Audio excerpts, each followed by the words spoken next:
Qəbir əzabı varmı? Qəbir əzabı var. Buradakı qəbir deyil sadəcə olaraq. Bərzəx aləmidir, başqa bir aləmdir. Əhyəytənə isnətayni, əməttənə isnətayn. Sən bizi 2 dəfə öldürdün, 2 dəfə dirildin. 2 dəfə ölmək, 2 dəfə dirilmək nə zaman baş verər? İnsan bir dəfə ölür, gedir bərzəx aləmə, bir dəfə də oradan öləcək, gedəcək qiyamətə.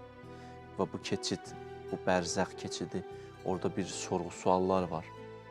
Bir qəbrin vəhşəti, çətinliyi var. Qəbrin vəhşəti, çətinliyi var. Bir də sorğu-suallar var.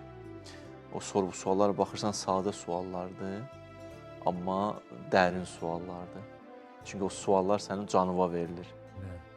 Zehnində olanları deyə bilmirsən. Başa düşürsən, zehnindən keçənə cavab verə bilmirsən. Canınla əgər yaşamırsansa, canıva hopubsa cavab verə bilirsən. Ona görə bir nəfər deyildi ki, Quran insanın nə qədər həyatına daxil olubsa, o qədər Quran əhlidir. Allah nə qədər bunun həyatına, içinə daxil olubsa, o qədər imanlıdır. Yoxsa hələ məsələn, dedim, bundan keçməz. Quranı oxuya bildim, bundan keçməz. Quranı nə qədər həyatıma tətbiq eləmişəm, o qədər Quranla ünsiyyət qurmuşam.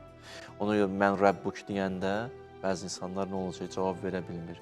O cavab verə bilmədiyi təqdirdə orada olan çətinliklər var, müsibətlər var və s. Bunlar dinimizin bizə izah elədiyi mövzulardır ki, yəni hədislər çoxdur bu mövzular haqqında.